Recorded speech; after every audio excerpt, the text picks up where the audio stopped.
नमस्कार। कभी ये सोचा है कि दुनिया का कोई भी बड़ा काम, कोई भी महान उपलब्धि क्या कभी किसी एक इंसान ने अकेले हासिल की है? जवाब है नहीं। हर बड़ी जीत के पीछे एक कामयाब टीम खड़ी होती है। तो आइए इस सफर में साथ चलते हैं और टीम की ताकत को समझते हैं। और ये जो बात है ना, यही इस पूरी चर्चा का सार है। एक इंसान के पास एक शानदार आइडिया हो सकता है, एक सपना हो सकता है, लेकिन उस सपने को जमीन पर उतारने के लिए, उसे हकीकत बनाने के लिए लोगों का साथ चाहिए, मतलब एक टीम चाहिए। तो आखिर वो क्या फर्क है जो एक अकेले इंसान को एक टीम से अलग करता है? वो कौन सी ताकत है जो कई लोगों के साथ आने से पैदा होती है? चलिए इस पर थोड़ा और गौर करते हैं।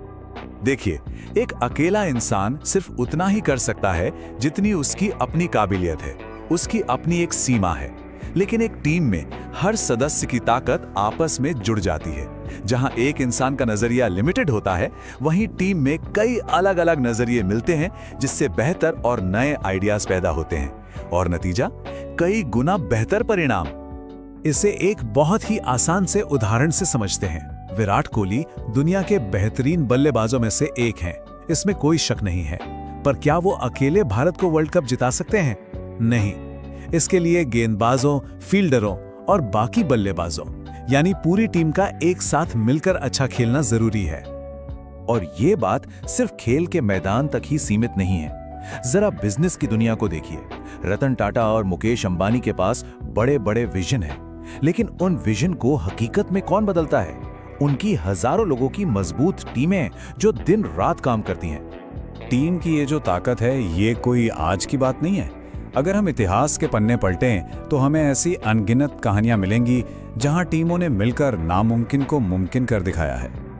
भारत की आजादी की लड़ाई को ही ले लीजिए। महात्मा गांधी हमारे राष्ट्रपिता थे, लेकिन वो अकेले अंग्रेजों से नहीं लड़ सकते थे।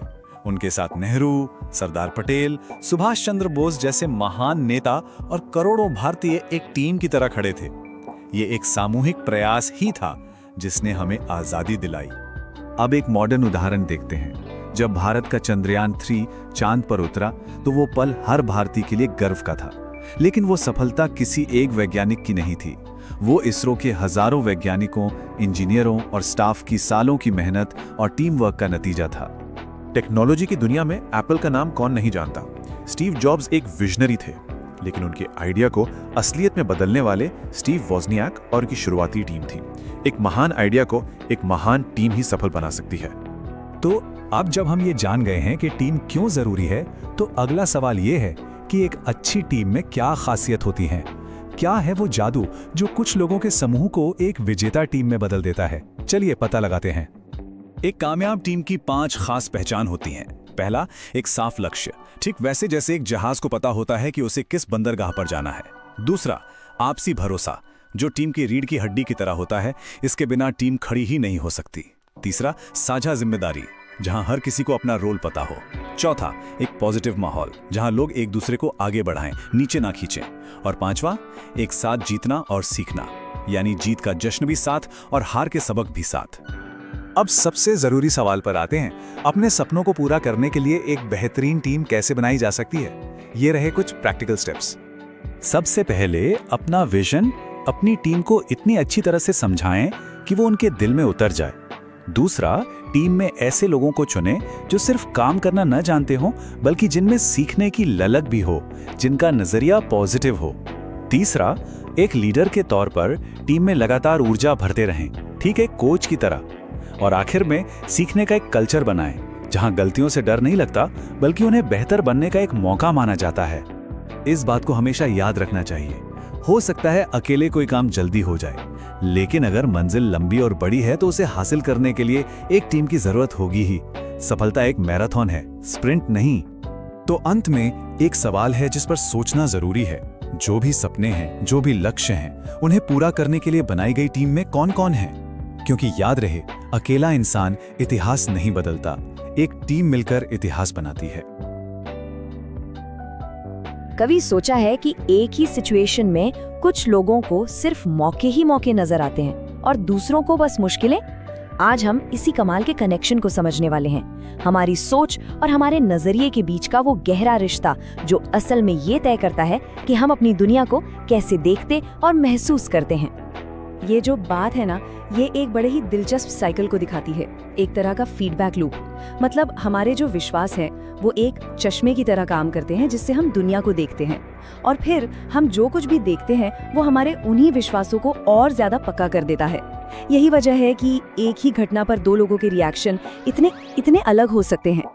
तो चलिए थोड़ा और गहराई में उतरते हैं, देखते हैं कि ये जो साइकिल है हमारी रोजमर्रा की जिंदगी में असल में काम कैसे करता है, कैसे हमारे छोटे बड़े विचार हमारी असलियत को एक ठोस शक्ल देते हैं। इसका एक बहुत प्रैक्टिकल उदाहरण देखते हैं। जरा कल्पना कीजिए, दो लोग हैं, दोनों का दिन बिल्कुल एक जैसा होने वाला है, पर उनकी सुबह की पहली सोच में जमीन आसमान का फर्क है।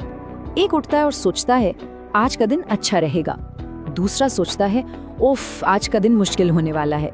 अब ये जो पहली सोच है ना, ये एक फिल्टर बन जाती है जो उनके पूरे दिन की हर बातचीत, हर घटना को एक अलग ही रंग देती है।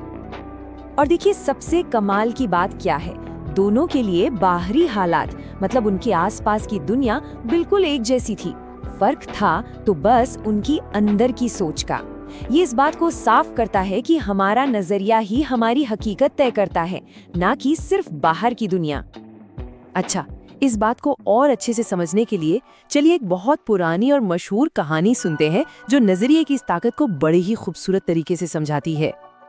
तो कहानी है दो बच्चों की जो एक ही खिड़की से बाहर झांक रहे हैं। एक का ध्यान नीचे जमीन पर है, कीचड़, गड्ढे और गंदगी पर। वहीं दूसरे की नजर ऊपर आसमान की तरफ है, उसे सूरज और उड़ते हुए पंछी दिख रहे हैं। अब खिड़की तो वही थी, लेकिन दोनों का फोकस अलग था, और बस इसी फोकस के फर्क ने उन दोनों के लिए दो बिल्कुल अलग अलग दुनिया बना दी। और ये सोच सिर्फ कहानियों में नहीं है, असल जिंदगी में भी है। थॉमस एडिसन को ही देख लीजिए, जब वो बल्ब बनाने की कोशिश कर रहे थे तो उनकी हजारों कोशिशें नाकाम हुई, पर उन्होंने इसे नाकामी नहीं माना। उन्होंने कहा, मैं 1000 बार फेल नहीं हुआ, बल्कि मैंने 1000 ऐसे तरीके सीख लिए हैं जो काम नहीं करते। नजरिए का बस यही छोटा सा बदलाव इनोवेशन की सबसे बड़ी चाबी है। तो सवाल ये उठता है कि क्या हम सिर्फ अपने नजरिए को देख सकते हैं या उसे अपनी मर्जी से बदल भी सकते हैं? बिल्कुल बदल सकते हैं। और यहीं पे एक बहुत शक्तिशाली टेक्निक काम आती है जिसे कहते हैं विजुअलाइजेशन। दुनिया के बड़े बड़े कामयाब लोग इसे इस्तेमाल करते हैं। महान तैराक माइकल फेल्प्स का ही उदाहरण ले लीजिए। वो अपनी रेस से पहले मन ही मन में पूरी रेस को जीतते थे, एक एक स्ट्रोक, हर टर्न, और आखिर में अपने गले में उस गोल्ड मेडल का वजन, सब कुछ वो पहले ही महसूस कर लेते थे। असल में जीतने से बहुत पहले वो अपने दिमाग में जीत चुके होते थे। और ये सिर्फ खेल की दुनिया में ही नहीं होता, बिजनेस में स्टीव जॉब्स जैसे लोग ये समझते थे कि अगर कोई रेवोल्यूशनरी प्रोडक्ट बनाना है तो सबसे पहले उसकी पूरी तस्वीर दिमाग में एकदम साफ होनी चाहिए। यही विजन है जो एक आइडिया को हकीकत में बदल देता है। देखिए, एक पॉजिटिव माइंडसेट बनाना सिर्फ अपने अंदर काम करने जैसा नहीं है, ये इस बारे में भी है कि हम बाहर की नेगेटिव चीजों से अपने विचारों को कैसे बचाते हैं, एक तरह से अपने दिमाग की रखवाली करना। पर सवाल ये है कि ये असर आता कहाँ से है? एक पल रुककर सोचिए, वो कौन सी चीजें हैं जो किसी की भी सोच पर सबसे ज्यादा असर डालती हैं? हम दिन भर जो कुछ भी देखते हैं, सुनते हैं, पढ़ते हैं, वो सब हमारी सोच को, हमारे माइंडसेट को बना रहा होता है। अगर कोई लगातार सिर्फ नेगेटिव खबरें ही देखे तो उसका दिमाग हर चीज में खतरा देखने लगता है, जिससे चिंता बढ़ती है। वहीं दूसरी तरफ अगर कोई प्रेरणा देने वाली कहानियां पढ़े या सुने तो उसके दिमाग में प्रॉब्लम सॉल्व करने और उम्मीद रखने वाले रास्ते मजबूत होते हैं। ये सारी बातें सुनने में तो बहुत अच्छी लगती हैं, है ना? लेकिन सवाल ये है कि इन्हें अपनी जिंदगी में उतारा कैसे जाए। तो चलिए अब 5 ऐसे प्रैक्टिकल तरीकों की बात करते हैं जिनसे कोई भी अपनी सोच को बदलने की शुरुआत कर सकता है। ये 5 आदतें धीरे धीरे हमारे दिमाग को एक नई दिशा दे सकती हैं, जैसे दिन की शुरुआत एक अच्छे इरादे से करना, मुश्किलों में उलझने के बजाय इसका हल क्या हो सकता है इस पर फोकस करना, ऐसे लोगों के साथ रहना जो हिम्मत देते हैं, अपने सपनों को रोज आंखों के सामने रखना, और जो कुछ हमारे पास है उसके लिए शुक्रगुजार होना।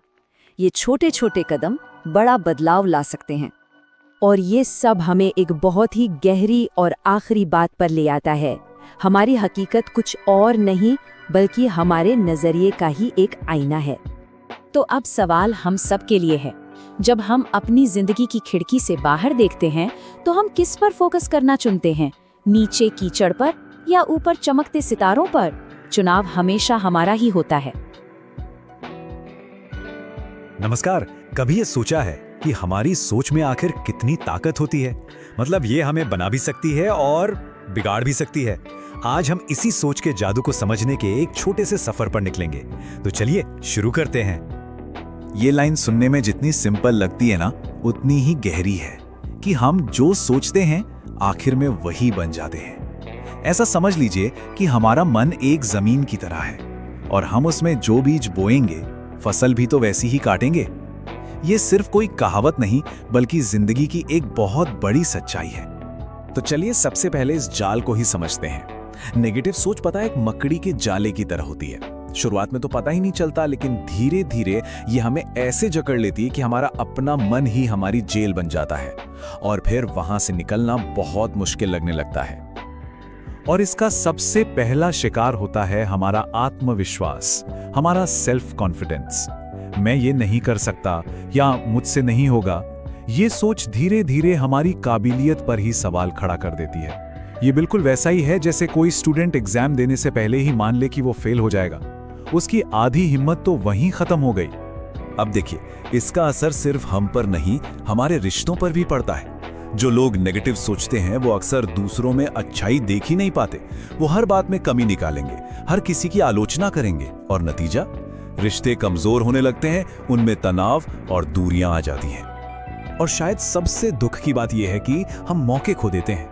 नकारात्मकता हमारे पैरों में बेड़ियों की तरह काम करती है। कोई अवसर दरवाजे पर दस्तक देता है, लेकिन अगर कुछ गलत हो गया तो ये डर हमें दरवाजा खोलने ही नहीं देता और आखिर में हाथ में रह जाता है तो बस पछतावा। और ये सिर्फ मानसिक नहीं है, ये शारीरिक भी है। साइंटिफिक रिसर्च ये साफ साफ बताती है कि लगातार नेगेटिव सोचने से स्ट्रेस, हाई ब्लड प्रेशर और यहां तक कि डिप्रेशन जैसी गंभीर हेल्थ प्रॉब्लम्स हो सकती हैं। सीधी सी बात है, हमारा मन और शरीर एक दूसरे से जुड़े हुए हैं। तो संक्षेप में कहें तो नेगेटिव सोच सिर्फ एक बुरा ख्याल नहीं है, ये एक मानसिक स्थिति है, एक तरह की कैद है जो किसी भी इंसान को आगे बढ़ने से रोक देती है और उसे डर और निराशा के अंधेरे में धकेल देती है। लेकिन हर कैद से निकलने का एक रास्ता तो होता ही है। चलिए अब सिक्के का दूसरा पहलू देखते हैं। सकारात्मकता यानी पॉजिटिविटी वो चाबी है जो इस जेल का ताला खोल सकती है और एक कैदी को एक विजेता में बदल सकती है। जरा इस नंबर को देखिए, 1000 बार फेल होना। सोचकर देखिए कि किसी काम में 1000 बार नाकामयाब होने पर कैसा लगता होगा। हम में से ज्यादातर लोग तो शायद 10वीं या 100वीं कोशिश में ही हार मान लेते, लेकिन कोई था जिसने ऐसा नहीं किया। और ये नजरिया था महान आविष्कारक थॉमस एडिसन का।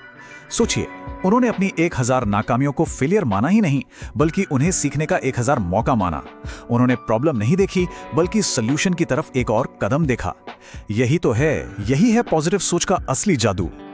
जब सोच बदलती है ना, तो सच में दुनिया बदल जाती है। आत्मविश्वास लौट आता है और मुश्किलों में भी मौके दिखने लगते हैं। याद कीजिए, कोरोना का दौर जब सब कुछ बंद था, तब भी कितने ही लोगों ने अवसर खोजे और ऑनलाइन दुनिया में अपनी एक नई पहचान बनाई। रिश्ते भी सुधरते हैं और सेहत भी अच्छी रहती है।